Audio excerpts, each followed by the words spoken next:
Hello गधास, आ गए 12वीं में। चलो शुरू करने से पहले एक चीज़ बता दूँ, मार्क्स मैटर नहीं करते, लेकिन जब शर्मा जी के बेटे के तुमसे ज़्यादा आएंगे ना तो परेशानी हो जाएगी। इसलिए पिछला साल तो चलो जैसे तैसे कट गया, अब मन लगा के पढ़ना और आग लगा देनी है पेपर में। शुरुआत करते हैं इस सील से। मोस्ट डिस्टिंक्टिव आर्टिफैक्ट, बड़ा ही अलग सा है, सबसे अलग। Made of a stone called steatite, ये सील बनी है स्टीयलाइट पत्थर से, जिसे सेलखड़ी भी कहते हैं। तीसरा, इस पे एनिमल्स की इमेज या साइन बने थे, जैसे ये साइन है सब्सक्राइब करने का। आगे तो मेरी भावनाएं तुम समझ ही गए होगे। और जिस स्क्रिप्ट में इस पे लिखा हुआ था, यानी जिस लिपि में लिखा था, उस स्क्रिप्ट को अभी तक पढ़ा नहीं जा सकता, अनडेसिफर्ड है। अब हड़प्पन कल्चर, जिसे इंडस वैली सिविलाइजेशन भी कहते हैं, पहले पेज पे दिए नीले डब्बे पे अगर गौर फरमाओगे तो 3 चीज़ें दी हैं, टर्म्स, प्लेसेस और टाइम। टर्म्स, इस हड़प्पन कल्चर में ये जो कल्चर शब्द है, इसका मतलब है group of objects distinctive in style, यानी ऐसे ऑब्जेक्ट्स का समूह जो एक विशिष्ट शैली की हो, अलग हो। अलग हूँ मैं तेरे साथ बहुत। हड़प्पन कल्चर के केस में ये अलग तरीके वाले ऑब्जेक्ट्स हैं seals, beads, weights, blades, stone और बेक्ड ब्रिक्स। प्लेसेस की बात करें तो ये सारे ऑब्जेक्ट्स अफ़गानिस्तान, जम्मू, बालूचिस्तान एंड गुजरात में मिलते हैं।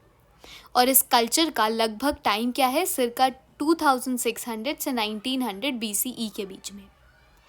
अब जो हमारा हड़प्पन सिविलाइजेशन है ना, उसको 3 हिस्से में कर देते हैं। पहला अर्ली हड़प्पन कल्चर, दूसरा लेट हड़प्पन कल्चर और तीसरा मेन टाइम हड़प्पन कल्चर का। तो ये जो अर्ली हड़प्पन टाइम है, इसे कहते हैं अर्लियर कल्चर, बाद वाले को लेटर कल्चर और बीच के को मैच्योर हड़प्पन कल्चर, जिससे बाकी कल्चर से डिस्टिंग्विश कर पाएँ। अब मैच्योर हड़प्पन कल्चर से भी पहले कई आर्कियोलॉजिकल कल्चर्स थे।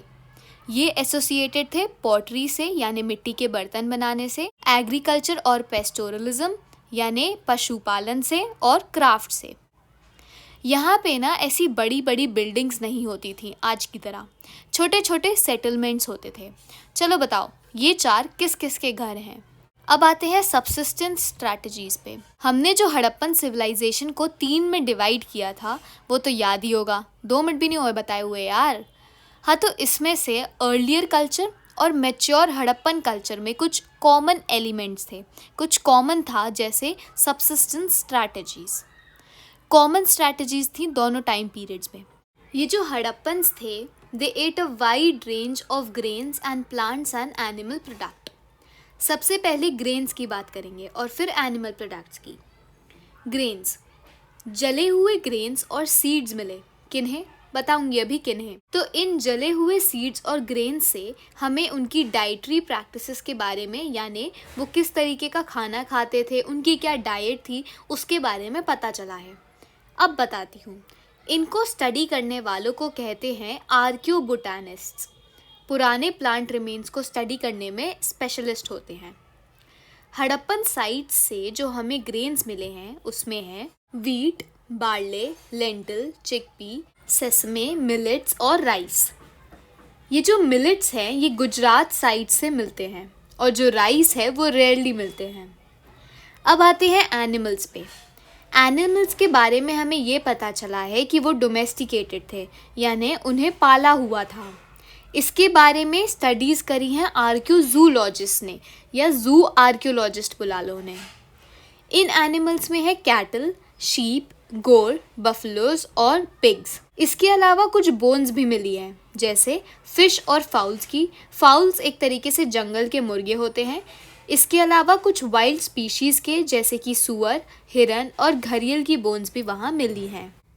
एग्रीकल्चर टेक्नोलॉजीज़, इसमें 4 सब हेडिंग्स हैं।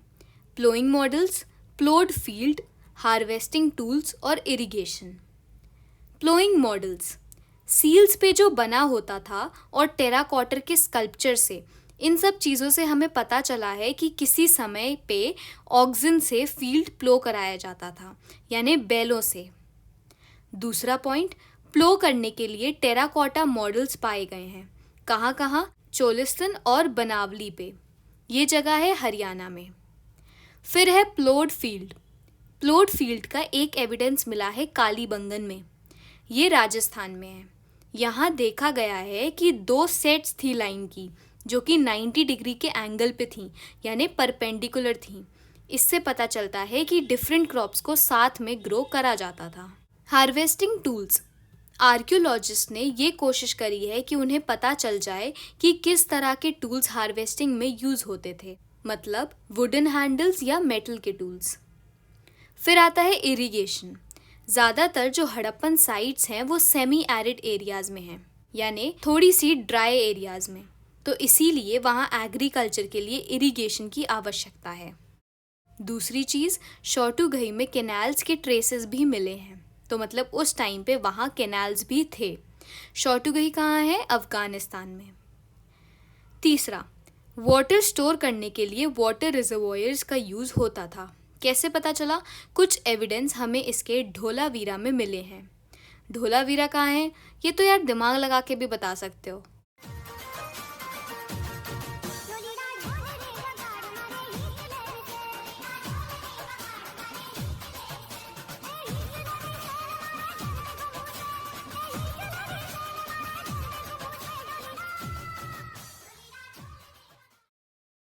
ये है गुजरात में। और चौथा पॉइंट, कुएं से पानी लेके एग्रीकल्चर में यूज़ किया जाता था। सबसे पहली साइट जिसको डिस्कवर किया गया वो थी हड़प्पन। अब अगली साइट में चलते हैं जो बड़ी चर्चे में है, जिसका नाम है मोहनजोदारो।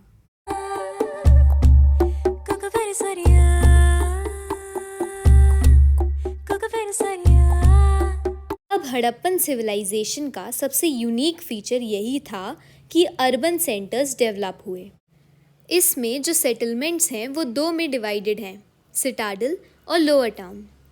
सिटाडल जो है वो छोटा है किंतु हायर है, ऊंचा है। क्यों ऊंचा है?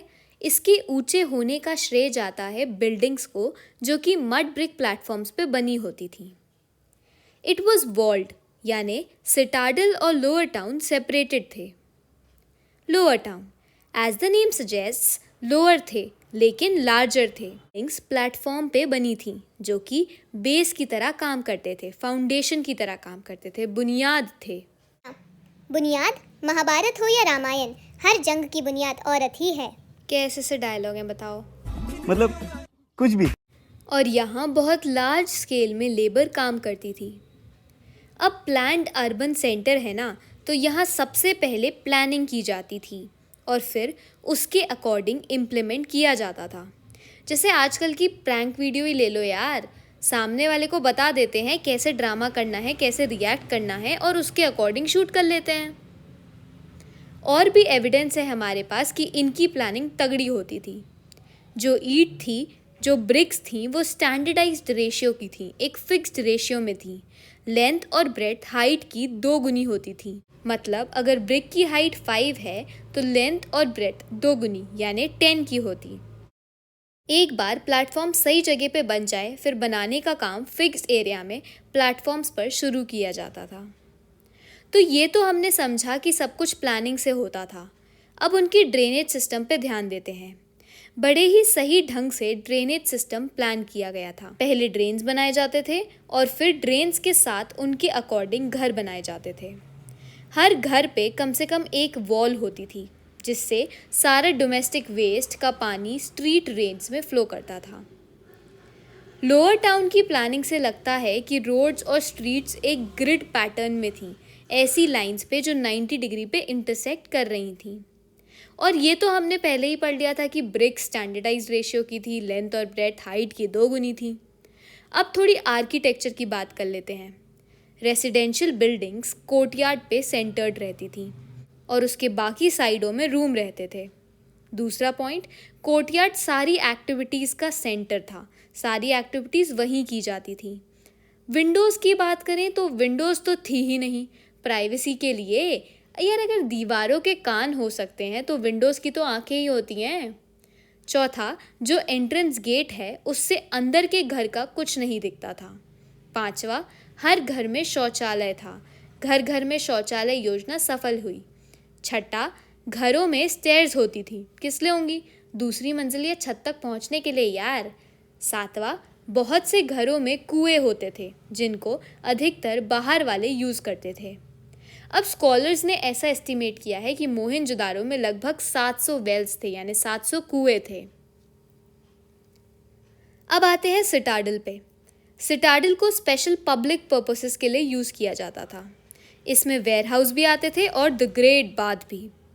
वेयरहाउस एक बड़ा सा स्ट्रक्चर जिसका नीचे का हिस्सा जो कि ईंट से बना होता था वो था, लेकिन जो ऊपरी हिस्सा था जो लकड़ी से बना था वो डीके हो जाता था। ये एक रेक्टेंगुलर टैंक था जिसके चारों साइड कॉरिडोर से थे, जैसे कि अभी हमने इस फोटो में देखा। 2 सीढ़ियाँ दे रही थी जिससे टैंक में जाया जा सके और उन्हें जिप्सम और ईंट की मदद से वाटर टाइट बनाया गया था। There were rooms on 3 sides, जिसमें से एक तो कुएं का था जिससे पानी पूल में भरा जा सके। टैंक को जब क्लीन किया जाता था तो पानी को बड़े से ड्रेन में बहा दिया जाता था। एक छोटी सी बिल्डिंग भी थी जिसमें 8 बाथरूम थे। कॉरिडोर के 4 इस साइड और कॉरिडोर के उस साइड भी 4। स्कॉलर्स के मुताबिक ये एक स्पेशल तरीके की रिचुअल बात थी, अनुष्ठान स्नान। Tracking social differences. अब आर्कियोलॉजिस्ट ने कुछ स्ट्रैटेजीज यूज़ करी हैं सोशल और इकोनॉमिकल डिफरेंसेस जानने के लिए। एक स्ट्रैटेजी थी उनकी ब्यूरियल को समझने की और दूसरी स्ट्रैटेजी थी आर्टिफैक्ट्स को स्टडी करना। अब ज़्यादातर पिरामिड्स रॉयल ब्यूरियल्स थे, वहाँ पे खूब महंगी चीज़ें दफनाई गई थीं। दूसरा, हड़प्पन ज़्यादातर डेड इंसान को पिट्स में बरी करते थे। बहुत बार इन ब्यूरियल पिट्स में भी फ़र्क होता था। अब देखते हैं कि इन ब्यूरियल्स पे क्या क्या चीज़ें मिली हैं। पहला, मेन और विमेन दोनों की ज्वेलरी मिली है। हड़प्पा की सिमेट्री पे जब एक्सकवेशंस किए गए तो एक आदमी के स्कल के पास खूब सारे ऑर्नामेंट्स मिले। सिमेट्री मतलब जहाँ डेड्स को बरी किया जाता है। तो क्या ऑर्नामेंट्स मिले? 3 शेल रिंग्स, 1 जैस्पर बीड और सैकड़ों माइक्रो बीड्स। इनके अलावा पाई गई हैं पॉटरी और ऑर्नामेंट्स। इससे पता चलता है कि ये बिलीफ था कि ये सब वो डेड इंसान आफ्टर लाइफ यूज़ कर ले। मरे हुए को कॉपर मिरर में दफनाया जाता था। हड़प्पन सेटलमेंट में आर्कियोलॉजिस्ट को क्वर्न्स, पॉटरी, फ्लैश रबर्स और रिमेन्स ऑफ डॉग्स इत्यादि चीज़ें मिली हैं। क्वर्न्स यानी ये जो जनरली घरों में देखा जाता है, इस फोटो में तुम देख सकते हो। तो मतलब अल्टीमेटली ये समझ आया कि हड़प्पन्स महंगी चीज़ों को मरे हुए आदमी के साथ दफनाने में बिलीव नहीं रखते थे। डिफरेंस समझने की दूसरी स्ट्रैटेजी थी आर्टिफैक्ट्स को समझना। इनको 2 में क्लासिफाई किया गया है, यूटिलिटेरियन और लग्जरीज। यूटिलिटेरियन में आते हैं डेली यूज़ ऑब्जेक्ट्स और लग्जरीज़ का मतलब तो तुम्हें पता ही है। तो यूटिलिटेरियन में डेली यूज़ ऑब्जेक्ट्स हैं जिन्हें ऑर्डिनरी मटेरियल्स जैसे कि स्टोन और क्ले से बनाया जाता है। इन डेली यूज़ ऑब्जेक्ट्स में आते हैं क्वर्न्स, पॉटरी, नीडल्स एट्सेट्रा। और ये ऑब्वियसली जहाँ सेटलमेंट्स थे वहाँ ज़्यादा मिलते थे। लग्जरीज़ की बात करें तो इनमें वो ऑब्जेक्ट्स आते थे जो या तो बड़े रेयरली मिलते थे या फिर जो ऐसे मटेरियल या टेक्नोलॉजी से बनते थे जो बहुत कॉस्टली होता था या फिर जो लोकली यानी आसपास नहीं मिलता था, बहुत दूर से लाना पड़ता था। जैसे जो फेन्स के पॉट्स हैं वो लग्जरीज़ में आते हैं क्योंकि उन्हें बनाना डिफ़िकल्ट था। ये जो लग्जरीज़ हैं ये बड़े बड़े सेटलमेंट्स में खूब सारी मिल जाती थी, लेकिन छोटे छोटे सेटलमेंट्स में हार्डली मिलती थी। गोल्ड भी रेयर था और हड़प्पन साइट्स में गोल्ड ज्वेलरी होर्ड्स से मिलती थी। अब पूछोगे होर्ड्स क्या होता है? रुको जरा, सब्र करो। होर्ड्स का मतलब है objects kept carefully by people often inside containers such as pots. Hoards वो इज्जतदार ऑब्जेक्ट्स हैं जिन्हें संभाल के रखा जाता था, जैसे कि पॉट्स के अंदर रख देते थे। मतलब बेसिकली वो ऑब्जेक्ट्स जिन्हें अपने मालिक से ये कहने की ज़रूरत नहीं पड़ती थी।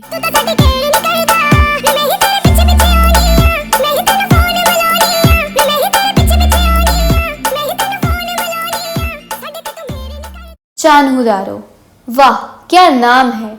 इन जैसे नाम पढ़ने के लिए तो हमने लाखों दुआएं मांगी थी। खैर लाखों दुआओं से याद आया, एक चीज़ दिखाते हैं।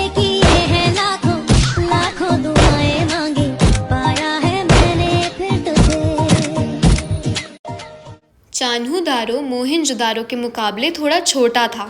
ये लगभग पूरी तरह से डिवोटेड था क्राफ्ट में, जैसे बीड्स बनाना, शेल्स कट करना, मेटल्स का काम करना, सील्स बनाना, वेट्स बनाना। अब बीड्स बनाने के लिए अलग अलग मटेरियल्स का यूज़ होता था, जैसे स्टोन्स में कार्नेलियन, जैस्पर, क्रिस्टल, क्वार्ट्ज और स्टीटाइट। मेटल्स जैसे कि कॉपर, ब्रोंज और गोल्ड। स्टोन और मेटल्स के अलावा शेल, फेन्स और टेराकोटा से भी बीड्स बनते थे। इन बीड्स को बहुत सी शेप्स में बनाया जा सकता था, जैसे disc shaped, cylindrical shaped, spherical barrel shaped और सेगमेंटेड। कुछ बीड्स 2 या 2 से ज़्यादा स्टोन्स के साथ में रख के बनती थी और कुछ पे स्क्रैच करके पैटर्न या डिज़ाइंस बनी थी। अलग अलग मटेरियल के लिए अलग अलग टेक्निक्स अपनाई जाती थी, जैसे स्टीएटाइट स्टोन जो है, स्टीएटाइट एक बड़ा ही सॉफ्ट स्टोन है, इस पे आराम से काम किया जा सकता है। कुछ बीड्स स्टीएटाइट पाउडर के पेस्ट से मोल्ड की जाती थी। इससे क्या होता था, इससे खूब सारे शेप्स बनाए जा सकते थे। एक मटेरियल है कार्नेलियन, इसकी शक्ल देखो, लाल सा है। आर्कियोलॉजिस्ट कहते हैं कि जब इसके रॉ मटेरियल को और इसके बीड्स पर खूब सारे स्टेजेस पे आग डाली गई तो इसका रिजल्ट इसके कलर पे आया और इसका कलर लाल हो गया। नोड्यूल्स को शेप्स में किया जाता था और फिर बारीकी से फाइनल टच दे दिया जाता था। चान्हू-दारो में, लोथल में और अभी रिसेंटली ढोलावीरा में स्पेशलाइज्ड ड्रिल्स पाई गई हैं। वैसे होली आ रही है, क्या प्लान है? उसको भी हैप्पी होली, जो टाइम के साथ किसी और की होली।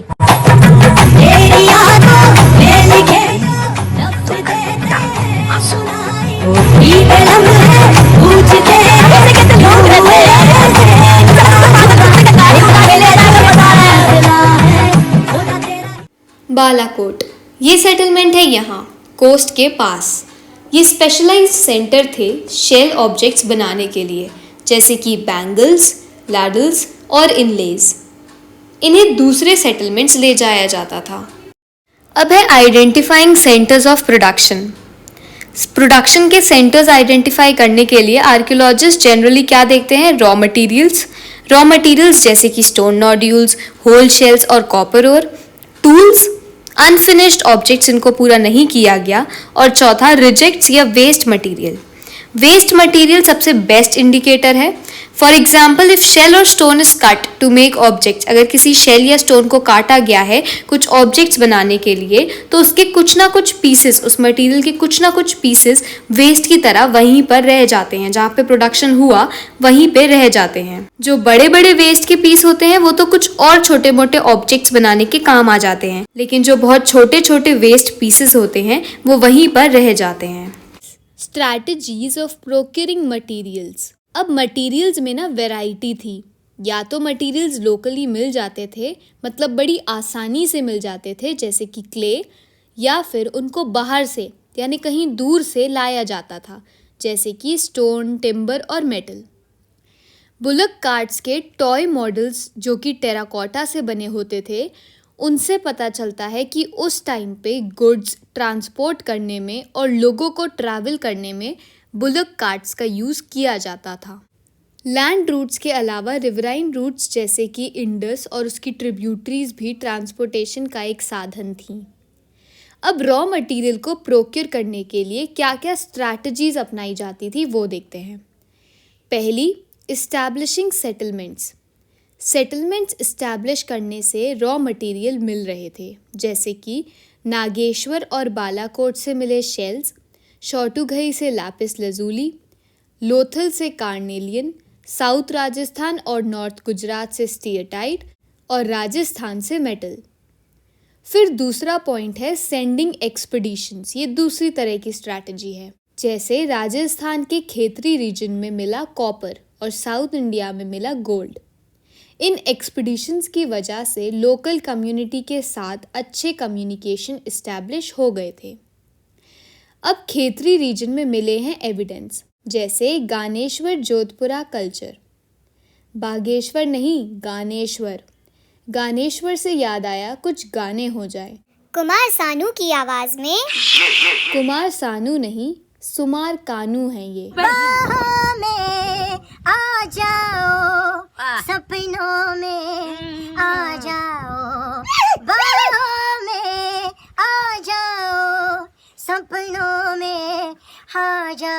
तुम दिल की माशाल्लाह चिमचाऊंगा रहते हो मेरे रहते हो।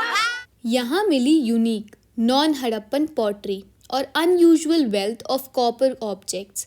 अब ये कॉपर ऑब्जेक्ट्स की अनयूजुअल वेल्थ मिली है तो हो सकता है कि यहाँ के लोग हड़प्पन्स को कॉपर सप्लाई करते हो। अब आते हैं कॉन्टैक्ट्स विद डिस्टिंक्ट लैंड्स पे।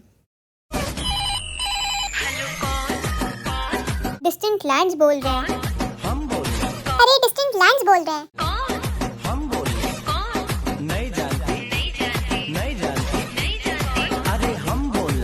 अबे बोला ना डिस्टिंक्ट लैंड्स बोल रहे हैं, माथा खा रही है। ओमन एक जगह है अरेबियन पेनिनसुला की साउथ ईस्टर्न टिप पर। वहाँ से कॉपर खरीदा जाता था। कुछ केमिकल एनालिसिस हुए जिनसे हमें पता चला कि ओमानी से लाए गए कॉपर और हड़प्पन आर्टिफैक्ट्स में ट्रेसेस ऑफ निकल पाए गए हैं, जिससे ये पता चलता है कि इनका एक कॉमन ओरिजिन था। ओमानी साइट्स पे कुछ अलग ही डिस्टिंक्टिव टाइप के वेसल्स मिले हैं, जैसे कि एक लार्ज हड़प्पन जार जिस पे ब्लैक क्ले की एक थिक लेयर होती है। ये लेयर इसीलिए चढ़ाई जाती है जिससे कि लीक ना हो। मेसोपोटामियन टेक्स्ट में जिस कॉपर की बात की गई है वो आता था मगन नाम की एक जगह से, जो कि ओमान का ही नाम है। इसके अलावा मेसोपोटामियन टेक्स्ट हमें ये बताते हैं कि इनके कॉन्टैक्ट्स और भी रीजन्स के साथ थे, जैसे कि पहला दिलमन। दिलमन दिलमन दिलमन, ये तो पहला रीजन है। दिलमन दिलमन दिलमन। दूसरा है मगन। दूसरा है मगन, दूसरा है मगन, बस दूसरा ही है मगन। और तीसरा है मेलुआ। मेलुहा है तीसरा, है तीसरा। मेलुहा से बहुत से प्रोडक्ट्स मिले हैं, जैसे कि कार्नेलियन, लैपिस लैजुली, कॉपर, गोल्ड और वुड की अलग अलग वैरायटीज़। ऐसा है कि ओमन, बहरेन और हमारे प्रिय मेसोपोटामिया के बीच समुद्र था। मेसोपोटामियन टेक्स्ट मेलुहा को लैंड ऑफ सी फेरर्स कहते हैं, मतलब जो समुद्र यात्रा करते हैं। इसके अलावा सील्स पे बोट्स और शिप्स बनी हुई भी पाई हैं। Seals, scripts and weights. Seals की बात करें तो ये लॉन्ग डिस्टेंसेस पे कम्युनिकेशन करने में हेल्प करती थी। आर्कियोलॉजिस्ट्स ऐसा मानते थे कि ये सील्स शायद उनके लिए हैं जो पढ़ नहीं सकते। गुड्स के बैग को एक रस्सी से गांठ बांधकर उस पे वेट क्ले से सील्स लगाई जाती थीं। इन सील्स पे सेंडर की आइडेंटिटी होती थी। सील्स पे जो गजब की कलाकारी दिखाई गई है उससे पता चलता है कि हड़प्पन आर्टिस्ट्स की स्किल्स कितनी अच्छी थीं। ये सील्स थीं स्क्वायर या रेक्टेंगल शेप में, जहाँ एक साइड पे टैबलेट्स या ब्रास और दूसरी साइड पे एनग्रेविंग्स होती थीं। जो टॉप लाइन थी उस पे जनरली ओनर का नाम लिखा होता था। इस पे यूनिकॉर्न्स, हम्प्ड बुल और बफलोज के फिगर्स एनग्रेव्ड होते थे। हड़प्पन सील्स जिस पत्थर से बनी थी वो है स्टीयरटाइट। अब आते हैं स्क्रिप्ट्स पे। ज़्यादातर ये छोटी छोटी होती थीं। सबसे लंबी जो है उसमें कुछ 26 साइंस हैं। स्क्रिप्ट अभी भी अनडेसिफर्ड है क्योंकि उसमें बहुत से साइंस हैं, लगभग 380 से 390। ये जो स्क्रिप्ट है ये लेफ़्ट टू राइट नहीं बल्कि राइट टू लेफ़्ट लिखी जाती थी। इसीलिए राइट में बहुत सी स्पेस देखी गई है और लेफ़्ट में खिचपिच सी है, जैसे जगह कम पड़ रही हो तो ऐसे लिख दिया हो। बहुत से अलग अलग ऑब्जेक्ट्स पे लिखावट पाई गई हैं, जैसे copper tools, seals, bone rods etcetera. और 5वां पॉइंट, पेरिशेबल मटेरियल्स पे भी राइटिंग थी। पेरिशेबल मटेरियल मतलब जो टाइम के साथ साथ ख़राब हो जाते हैं, सड़ जाते हैं। वेट्स से एक जोक याद आया। एक बार जिम में एक लड़का वेट्स उठा रहा होता है तो ट्रेनर उससे बोलता है, इतना हल्का क्यों उठा रहे हो, लड़की हो क्या? तो लड़का कहता है, तुम इतना भारी क्यों उठा रहे हो, क्रेन हो क्या?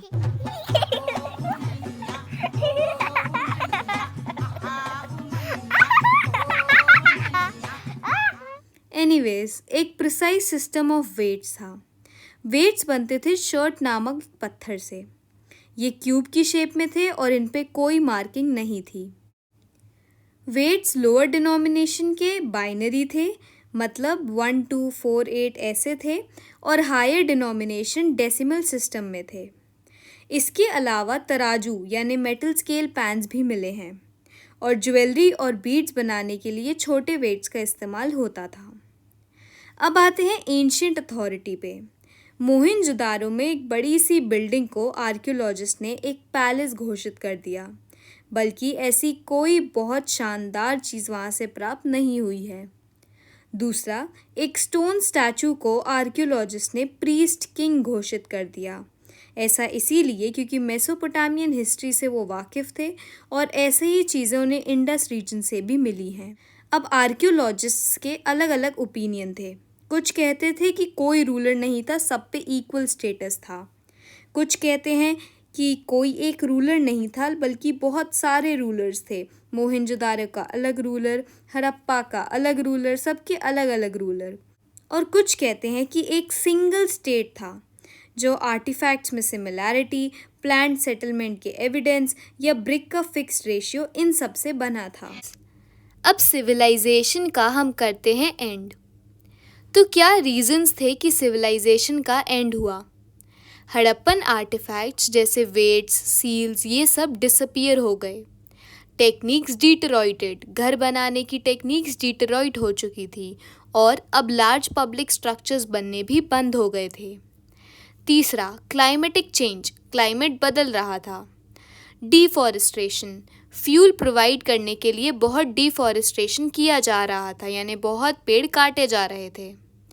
Drawing up of reverse, landscape का ओवरयूज़ और रिवर कोर्स में चेंज आना, इसके कुछ कारण हैं कि रिवर्स ड्राइड अप। और टेक्नोलॉजी आउटडेटेड थी, वही घिसी पिटी पुरानी, कोई अपडेट नहीं था। और सिविलाइजेशन का एंड हो गया है क्योंकि एक तो आर्टिफैक्ट्स डिसअपियर हो गए हैं, हमने देखा भी। दूसरा, स्टैंडर्डाइज्ड वेट सिस्टम से लोकल वेट्स पे शिफ्ट किया गया था। और तीसरा कि सिटीज़ डिक्लाइन हो रही थी। अब जब धीरे धीरे हड़प्पन सिटीज़ डिक्लाइन हो रही थी, ख़त्म हो रही थी, तो लोग उनके बारे में भूलने लगे। तो बाद में जो विमेन को आर्टिफैक्ट मिले तो उन्हें समझ नहीं आ रहा था कि वो उसका क्या करें, उसका क्या बनाएं। अब आते हैं कनिंघम पे।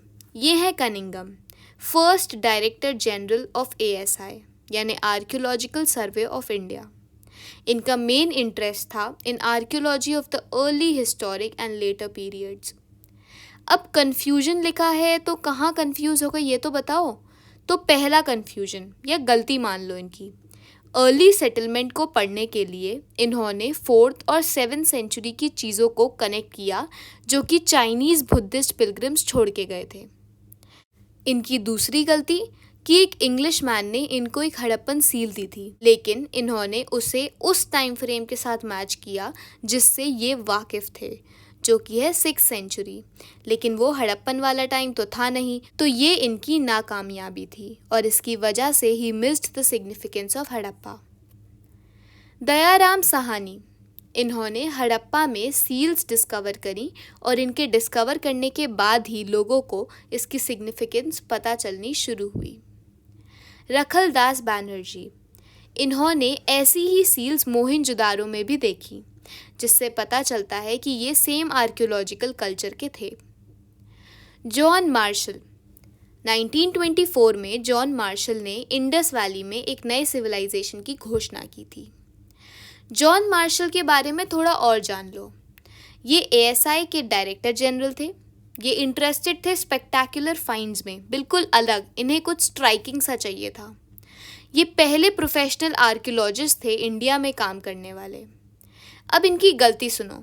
इन्होंने रेगुलर हॉरिजॉन्टल लाइंस का भी ध्यान रखा, माउंट्स से अच्छे से यूनिफॉर्मली मेजर किया, किंतु इन्होंने स्ट्रैटिग्राफी पे ध्यान नहीं दिया, नीचे की लेयर्स पे ध्यान नहीं दिया।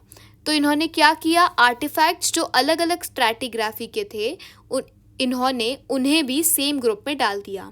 तो जो वैल्यूएबल इंफॉर्मेशन थी वो नहीं मिल पाई, लॉस्ट हो गई।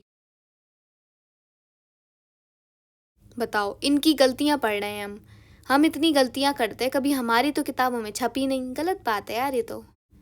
अब किसी समझदार की बात करते हैं। बहुत गलत लोगों की बात कर ली। R.E.M. व्हीलर, ये हैं R.E.M. व्हीलर।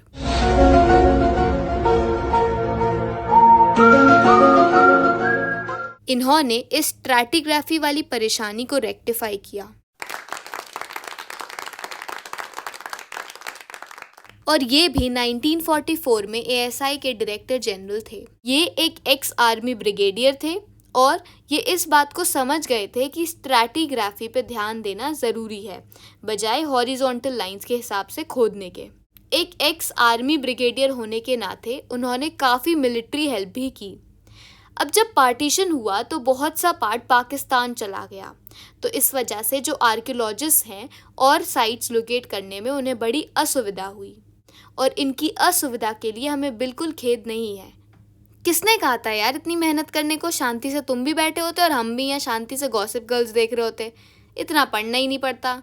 आए बड़े मेहनत करने वाले। कच्छ में, पंजाब में और हरियाणा में जो एक्सप्लोरेशंस हुई उनसे भी हमें काफ़ी हड़प्पन साइट्स के बारे में पता चला है।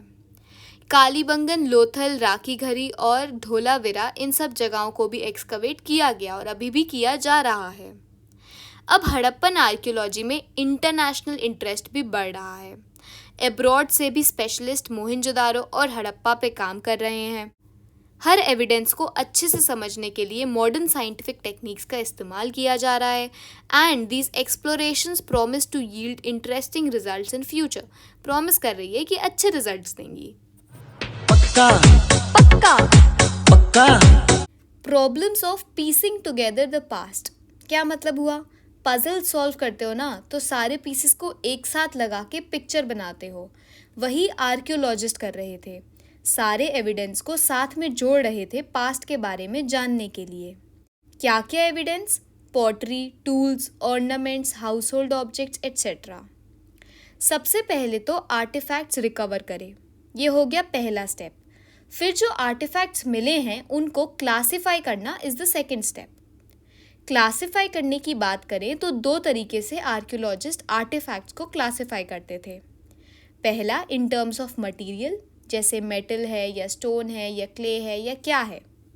दूसरा in terms of functions. Archaeologist decide करते थे कि वो टूल है या ऑर्नामेंट है या कुछ ऐसा है जो रिचुअल बात के टाइम पे काम आता हो।